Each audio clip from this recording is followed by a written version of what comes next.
Chapter 3, Part 5. Gathas. The Gathas, 5 in number, are comparatively small collections of metrical compositions containing short prayers, songs, and hymns, which generally express philosophical and abstract thoughts about metaphysical subjects. The name Gatha, which is also well known in Sanskrit and Pali literature, means song, especially a stanza, which contains allusions to historical facts as preserved in the mouths of the ancient bards, from the root ga'e, to sing. That they were sung is not to be doubted, as we may learn from Greek reports. See page 11, we are on page 143, and from there being metrical compositions, the recital of which is always designated by a separate word, frasra veyete. There are 3 expressions used for the recital of the sacred text, viz. Mar, to recite, drenj, or framru, to recite in a low tone, and srave, frasrave, to recite with a loud voice and observing musical accents.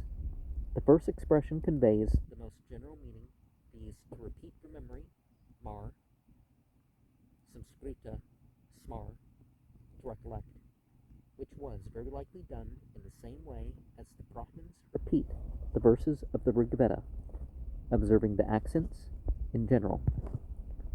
Drenj means evidently a peculiar kind of recital. It is chiefly applied to spells and may be compared to the recital of the verses of the Yajurveda, which is done with a low voice and monotonously. Frasrave is the solemn recital in the form of a very simple tune, comparable to the way of singing the Samaveda by the Brahmins. This expression is preeminently applied to the Gathas. Compare Yasna 29, verse 6, Vendidad chapter 4, verse 45, and Yasht 13:20. At present, the priests do not make any distinction as to the way of repeating the different parts of the Zendavesta. They recite them equally in a singing tone that is not to be wondered at.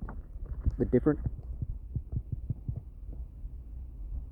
constituents of the yasna being unknown at to the present priests, which was not the case in ancient times.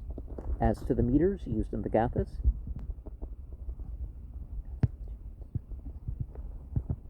we find them of the same nature as those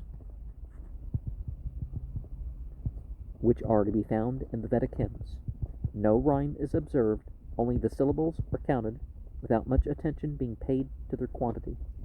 The 5 collections into which the Gathas have been brought exhibit each a different meter. Verses of the same meter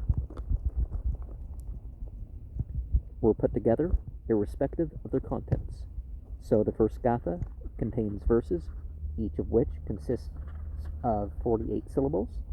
In the second, the meter is of 55 syllables. In the third, of 44, and so on. The number of syllables is not always strictly observed. We find now and then one less or one more.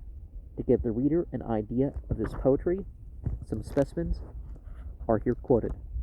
In first Gatha, called Ahuna Vaete, from the Ahuna Vairya formula, which precedes it, each verse consists of 3 lines, each comprising 16 syllables, as may be seen from the following example. Yasna 31:8. Advam nanhi paurvim daya zoom stoe mananha vanherus tarem mananhoyan wahen chashmain Hamgraben Haetim Ashahya Damim Anherus Urem Skyautanaeshau.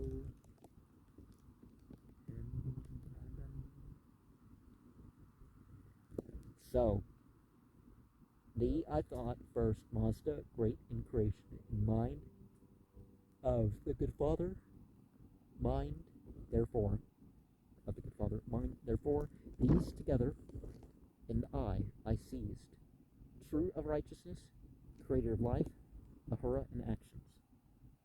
And there's a freer translation further on. In this verse, a caesura is after the seventh syllable. The second half of each line comprises, therefore, 9 syllables, or the caesura after the 8th syllable, and if the whole verse comprised only 32 syllables instead of 48, this meter would have corresponded to the Sanskrit shloka. It's spelt samskrita, but people call it Sanskrit, consisting of 4 half verses, padas, each comprising 8 syllables, which meter is preserved in some fragments of epic songs and the Zendavesta, as we shall see hereafter. It stands nearest to the Gayatri meter, which consists of 24 syllables, divisible into 3 padas, each comprising 8 syllables. In the second Gatha, called Ushta Vaete, from its first words, Ushta Ahma'e, hail to him, there are 5 lines in each stanza, consisting of 7 syllables. For instance, Yasna 44, verse 3, and when we get to Thwad is in the ablative case, dependent on ka, ko, who, the meaning besides else, is here absolutely required for a translation into modern languages, lies implied in the context. Viduya is a peculiar infinite form of the root vid, to know. Agne Naya Vishvane Deva Yuyode Asmaj Buyishtam Te. Fire, bring all light being removed from us. Utmost on the Agni, provide us with riches through good fortune. O thou God, who knowest all acts of obtaining wealth, remove from us all faults, which thou hast felt angry with us, and let us prepare for thee the most excellent hymn for thy worship. Well, okay, I'll say that again. So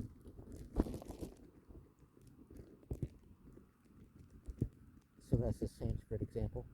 Tadwa peresa ereshmoe vauchahura kasna zafa kata ashahya pauyo kasna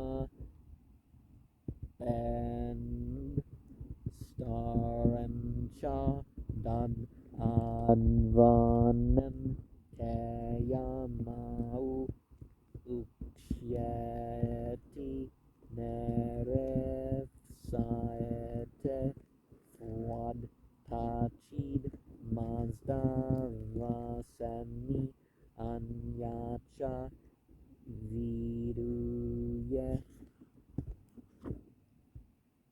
That thee I will ask, write me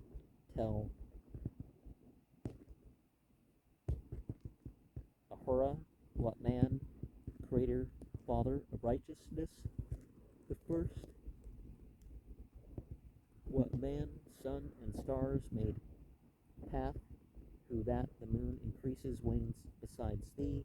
Such things, Mazda, I wish another to know. And this meter is very near to the Vedic Treshtub, which is sacred to the entity Indra, and consists of 4 padas, each comprising 11 syllables, which makes 44 in all.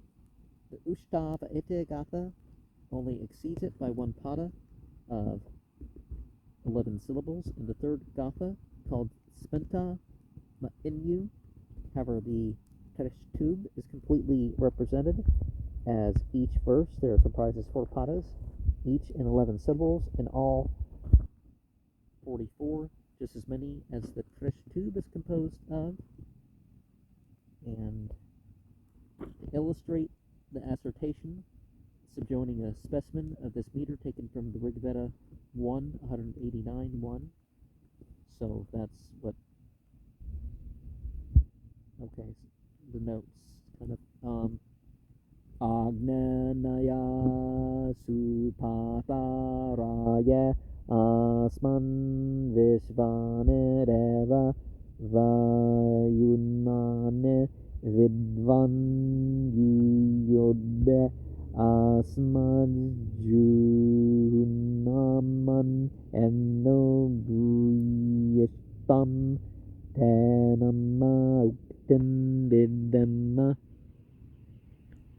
Fire, bring on the good way to wealth, us all. Shining One, arts knowing, remove from us wrath kindled, sin, utmost on thee, worship him, well, a hymn that mentions you, a hymn that mentions let us bestow. So Agni, provide us with riches through good fortune, O thou God who knows all arts of obtaining wealth, remove from us all faults at which thou hast felt angry with us, and let us prepare for thee a most excellent hymn for thy worship. To obtain the number of syllables which is required for each pada or foot, in the specimen quoted above, tad, thwa, parasa, as well as in other verses of the Gathas, the sound era, corresponding to the Sanskrita vowel re, makes only 1 syllable, and the short e, as in Masema, Samskrita, Vashma, I want, wish, being a mere auxiliary vowel, and you, as in Viduya, instead of Vidya, being of the same nature, are not to be counted. The syllables va and ya, yeah, are often made liquid, as in the case of the Vedic meters also, that is to say, they are pronounced as 2 syllables, like wa and ea and a yeah. The verse quoted above is therefore to be read as follows: Tandwa Persa Ershmo Vucha Ahura Ekasna Zata Patasha Haya Poruyo Kasna Beng Staran Shadad Aduanem Keyamau Shayeti Nervsaeti Quad Tachid Mazda Vasmi Anyacha Vidya. Oh, that was a pump. It's not Ahura, it's Ahura, and that's a punctuation mark. In the 4th Gatha, each stanza comprises 3 verses, or 6 padas, or feet, each consisting of 7 syllables, which make in all 42. In the 5th Gatha, various meters are used. The 5 Gathas are expressly designated as the 5 Gathas of Zarathustra, Yasna 57.8, in order to distinguish them from other Gathas or hymns, as for instance, those devoted to the praise of Homa, Yasna 10. Homa is like Soma, opium, ephedra, marijuana, they tend not to have the full formula even for that. But there's reference to 37 other plants being used, so that they really contain the sayings and teaching of the great founder of the Parsi religion, Spitma Zarathustra himself, cannot be doubted, as the reader will perceive from a perusal of the latter portion of them, which will be found in the following section.